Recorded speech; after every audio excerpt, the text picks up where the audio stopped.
Okay, so now I'm going to introduce Dave Klauck. His topic is finding your roots using the census. This is the second part of a series of genealogy basics that will give the experienced researcher and the beginner alike the lowdown on our most useful research tool, the US Federal Census. Okay, Dave, you want to take over? I'm going to give you, I think I've got you sharing. Okay. I'm sharing. Okay. Okay. It takes a minute or a few seconds for the thing. There we go. The US Census was mandated by the Constitution. It specifically Article 1, Section 2, Paragraph 3. So it's held every 10 years, which the first time was in 1790. It's the go-to tool for genealogists. And I see it all the time. The first thing anybody goes, even on TV, the first thing they do is, let's look at the census. So it's great for finding where your ancestors were. There we go. And where and when they lived, and there's a whole lot of other information besides. This information is approximate and should be backed up with other written. We lost you, Dave. I'm still here. Can you hear me? Yes, I can now. Okay. I stopped for a second because I had a notification. Okay. All right, I'm going to have to, that's not, Okay. I'm trying to get, there we go. I've got the other screen. Population schedule, recorded more than population. The population schedule recorded all free inhabitants. The slave schedule enslaved inhabitants. Agricultural production schedule recorded the products of farmers, animals, livestock, and grain, and even honey. The manufacturing production schedule, I've seen a few and I haven't found them particularly helpful, but they do exist. And the mortality schedule, and this was done a few times, and it listed those who had died in the previous year and their age and cause of death, name, age, and cause of death. And that's limited, but you got a 1 in 10 chance of it being ancestor. And especially shows up people that were born and died in the same decade. The population schedules are more than just names and ages. Before 1850, that's all they were, listed the head of the house and tabulated the rest by color, gender, and age. In 1850, they named all free inhabitants. The key word there is free. Their age, sex, color, occupation, place of birth, and real estate value. In 1860, they added personal estate value. The 1870 census listed all inhabitants. This was the first census after Emancipation. 1880 added the relationship to the head of the house and the street name and house number if available. 1890, most were destroyed by fire and water damage and bureaucratic bumbling. 1900 added birth, marriage, and marriage information, childbirth, specifically the number of children the woman bore and how many were still alive. And that could mean from all marriages or just the latest, depending on how the person asked the woman the question and how she interpreted. The parents' nativity, they wanted to know where mom and dad came from. Immigration and citizen information. 1910 added the language spoken in industry of occupation. 1920 added mother tongue, the language that the parents spoke. Asked if they owned a radio set in 1930. Regular broadcasts had begun in 1919. Here in Dallas, WRR started broadcasting in 1921. So the government wanted to know if they could use the radio for getting information out to people quickly. And so it's just kind of an interesting little thing that's in there in the census. The 1940 was at the end. The Great Depression was winding down, so they wanted to know whether people had been displaced by the Depression, whether they were still unemployed, how much they earned, what their income was in 1939, and how much was not from wages. In other words, what they got from government and state and local programs in addition to what they actually earned.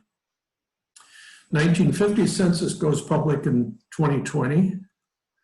And 22. well, for census research, begin with you and work back. I think we've heard that before. However, the 1940 is the latest census available. So you need to find a way of identifying your family as it appeared in 1940 or thereabouts. Write down the names and BMD, birth, marriage, and death data for the family back to 1940. Record siblings, parents, aunts, uncles, or aunts, uncles if you're not from Wisconsin. Research census back in time from 1940, and everyone should get 10 years younger as you move back in previous censuses. Here's the minimum required source information.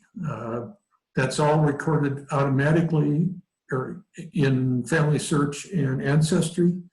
But here's what you're really going to need to locate that entry again: state, enumeration district, and here's what that looks like on the census form. Sheet number, and it looks like that. And don't forget to mention the A or B, because the facing pages had the same number, but a different suffix. And the town or city and institution if applicable. And that could be anything from an educational institution to an orphanage, insane asylum, and other schools. And the line or family number. The 1850 census didn't have line numbers, so you pretty much have to use the family number to locate them on the census. Sheet numbers and enumeration districts. The sheet number and enumeration district numbers are printed on the original, and every copy, whether digital, microfilm, actual records at the National Archives or whatever, they all are the same. Spurious page and image numbers are not. And here's a typical upper corner of the census form with the enumeration district and sheet number. And you'll notice like the 5194 penciled in, have no idea what that means. And the 159 may be a number used by one of the, maybe Family Search or whatever. Some good things to know. Know how your family is misspelled. Yes, your family has spelled it the same way since time immemorial. Census taker wrote what he thought he heard, not what was said. Yeah, right. Spelling may be phonetic. Oh, the one in there doesn't have it. I hear you, Winfred. Yeah. We'll have to get Winfred to mute himself. Okay. Know the pronunciation quirks of your ancestor's language. For instance, if your ancestor was Spanish speaking, if his name included the double L, it could have been recorded as a Y. And letters that can sound the same. For you old timers that are familiar with the sound deck, that's where this is from. I know from personal experience that the B and the P can sound very much alike to German speakers, and in Spanish, the B and the V sound similar. The D and the K for sure, I've seen my family name spelt with both in the censuses. So those are things to just watch out for, and typically getting that first letter right is going to help your search. So if you can't find your name after a few pages with it spelled correctly, look for ways of misspelling it that'll get you there faster. And I'll show you a little example later about that. Census records and extracts do contain errors. A human looked at it and wrote something down. So the possibility of error is great. The data is only as good as the informant, and who was the informant was not indicated until the 1940 census. Could be a young family member, especially back in the 1800s. During harvest time, all hands were on deck out in the field, loading up hay or standing up grain shocks. Anybody under 9 or over 9 was expected to be putting in their fair share. So census taker came around harvest time, they may have been talking to an 8-year-old. It could have been a visitor in the house or a neighbor. Some takers were less than diligent. They would find a neighborhood busybody, and she would help him fill out the census for the whole block. One thing I didn't mention is if you see a bunch of people listed as boarders, the landlady is probably the one that gave out the information, and she is probably working from memory, and the information may not be real accurate. If the informant spoke with an accent, that's going to get some problems. So if you're looking at the first generation German, and the census taker is a longtime American-born person, look for the quirks in the German language for how it might be misspelled. I found a great-great-grandfather entry whose name was Bacchus with a B, and he was Packus in the census. Last names were not standardized. Last spellings were not standardized until the 1900s. And probably the passing of the Social Security Act really nailed it down. And an indexer could have misinterpreted cursive writing. And nowadays, can our kids even read cursive writing? More good things to know. You should know the state and county of your ancestors' residence and birth, marriage, and death information. Counties that gave birth to your county. A lot of states, Texas started out with 18 counties. We now have some 200. So a lot of those counties were split up, and they weren't always done before statehood. And know the counties that your county was divided into. My ancestors landed and settled in Washington County, Wisconsin, and that's the census they were in 1850. By 1860, they were in Ozaukee County and hadn't moved. Ozaukee County split off from Washington County because the residents couldn't agree on a county seat. It was probably exacerbated by the Milwaukee River going through the middle of the old Washington County and the absence of bridges. To find out more about your county, where it came from and what other counties came from it, you can use Google and just Google list of, and in the case of Texas, list of Texas counties, and you'll get an alphabetical list of the counties and when they were formed and where they were formed from. You can also see what the counties look like in the census book, Genealogist Guide by William Dollarhide, and that's in the genealogy section of our library. Here's in Ellis County is a real good local example. This is what Ellis County looks like today. Back in 1850, very shortly after it was formed, there was this additional wedge that was, according to Ellis County residents, stolen and given to Johnson County. This would be the appearance of certain individuals having moved away from Ellis County if they'd been living over here in this wedge and not being able to find them in Ellis County again. So, because it would be Johnson County. So we're going to do a census search for real people in a real family and what to watch out for. Here's my family and my father's family and his parents and siblings, and I've got names of the women and nicknames. Don't know how Orwell got Pete, but he always claimed that if you had a name like that, wouldn't you call yourself Pete too? So anyway, I knew all of these people, and so had I been, because I was interested, I collected this data. But let's say I hadn't spent the last 25 years looking for dead relatives and woke up some morning in late March and decided that I was going to go find my family tree. Here's what it might look like. My father, Orwell C. Klauck, born March 5, 1922. My grandfather, Edward Klauck. I know his first name was Edward because my middle name is Edward, and I was told that was after him. I have no idea when he was born. He was old, really old from my perspective. And I knew Uncle Fritz and Jim. Fritz because he was my godfather, and I got a Christmas present from him every year. And Jim was born late enough that he was still a teenager when I was in my 5, 6 years old, and he would come and visit his older brother and my dad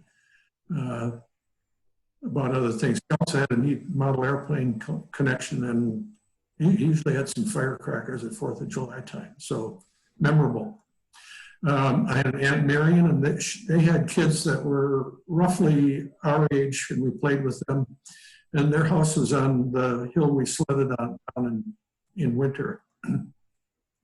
All were born in Wisconsin and lived in Wisconsin and grew up in Calumet County, Wisconsin. So we'll search on familysearch.org. It's a great site and is free, which is an excellent price. Okay, we'll search for my father. Was Orwell C. Klauck. He was born in 22, so he would have been 18 in 1940. We'll enter this information into Family Search. And here's the entry page. His first and last name. I left the C out. I try to cast a little broader net when I first start searching. I knew he was born in Wisconsin, and I bracketed his 1922 birth year to 1920 to 1925 to allow for erroneous age entries in the censuses. Restricted it to the United States and Wisconsin, and when I clicked on the search, there he came up in the 1940 census, the first try. And I only had to try this one time to get this to happen. So here's the Klauck family in the 1940 census. They're in Calumet County. I'm seeing Klauck, and I have his age as 50, so he was born about 1890. Grandma Klauck has a first name Martha, and she was 47. Lucille Klauck is an aunt that I vaguely remember hearing about, Aunt Lucy. But down here is Marion, who I mentioned. She was 13, and there's James. Uncle Jim was my favorite uncle because he had all kinds of neat stuff, other than the uncle that gave me Christmas presents. So if we look at the real census, there's a lot of stuff here. There's my family, and if I zoom in, I get all of that. And you might notice that Martha is X, and she's the one that provided the information. Pretty good chance that she knew the ages and birth dates of all the kids. There's enough of the people that I knew about that this is probably my family, and I'll keep looking to find the rest of them in the earlier censuses. So here's the 1930 census, and there's Grandpa. Now he's now 40, but notice that Martha is a year younger than she should have been. So she must have a birth date that sits somewhere between earlier and later census dates. So it'll flip back and forth depending on when the census was taken. There's Uncle Fritz. He was 14 then. He would have been 24 in 1940. So he would be out of the house. I know from other research that he was in Baltimore, Maryland, working in a Martin aircraft factory. There's Lucille. Orlena is another aunt that I didn't mention. The Klauck family wasn't overly sociable, so we didn't get together as a large group very often, every couple of years maybe, if then. Also notice the spelling of Klauck. This one left the C out, and probably the census taker just didn't know any better, or grandma didn't think to check his work. And our names seem to be spelled with and without the C pretty much interchangeably, going way back to the beginning of recorded history. There was a time when the Saarland in Germany was occupied by the French that had changed to C, but that was very short. And down here is Orville, and that's a legitimate spelling for Orville, but it's not the way my father spells his name. So that's what he heard, and that's what he knew what Orville was going to be. The other interesting thing about the 1930 census is it's at the bottom of the page, and you notice that there's family members missing. When that happens, the rule is you look on the next page, and there they are. There's Dad and his younger sister.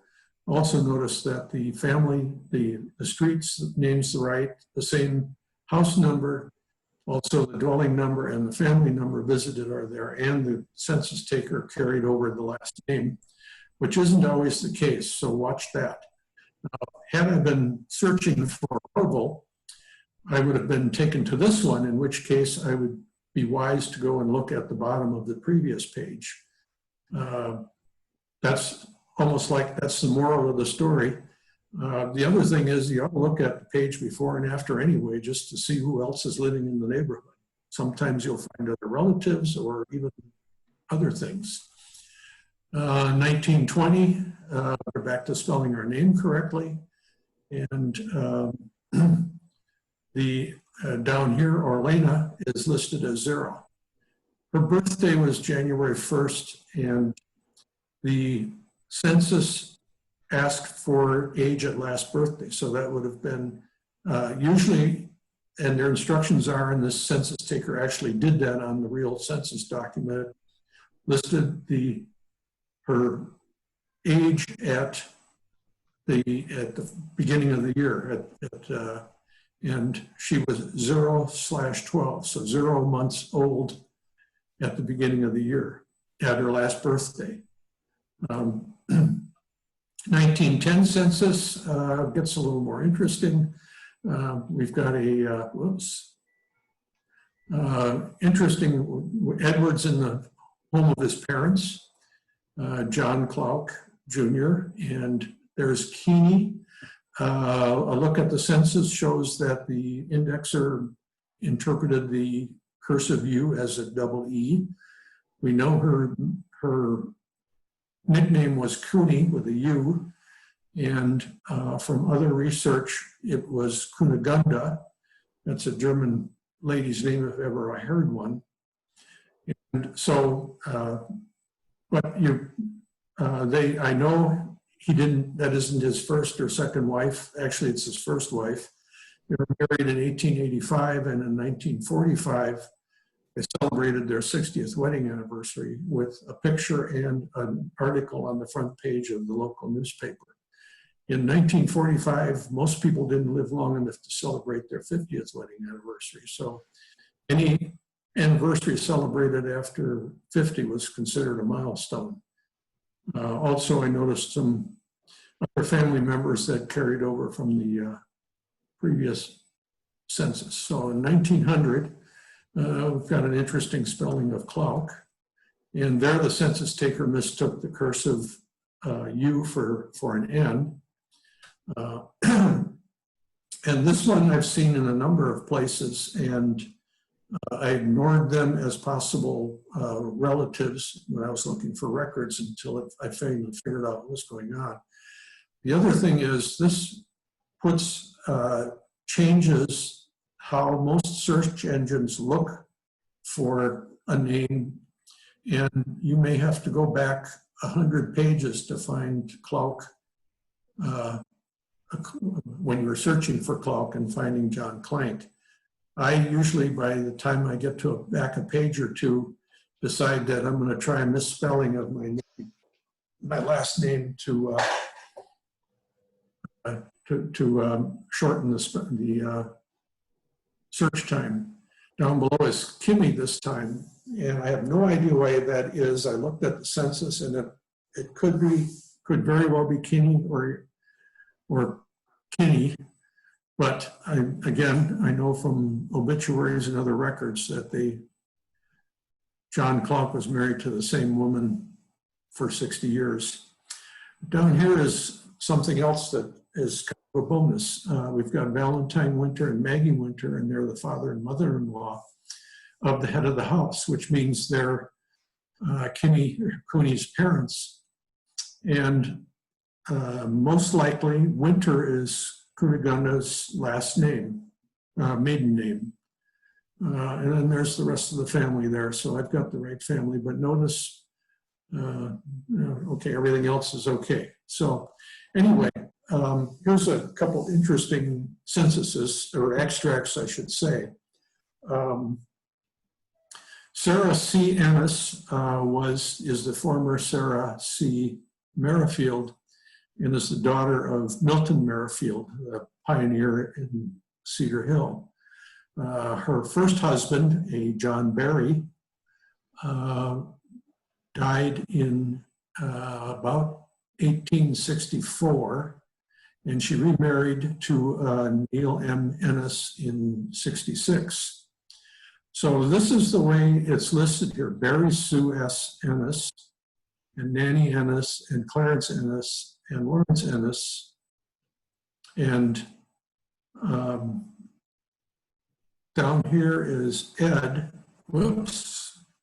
Down here is Ed, and he's 4 years old. He is very likely the first child born of the Neil Ennis and Sarah Ennis union, and those down below are Ennis. So if we look at the census entry, we see that the census taker is listing it last name first, and there's Sarah, and then down here, Barry is not a woman's first name. Well, maybe it is, but it isn't in this case. There's a hint of a comma there, and then that would be Barry, comma, Sue S. And there's Nanny and Clarence and Lawrence, and those four, those four would be the daughter of the John Barry, Sarah Merrifield marriage. Then down here is Ennis, comma, Ed, and I've yet to figure out what that stands for. And the census taker didn't do much well either. And then there's two more, I think,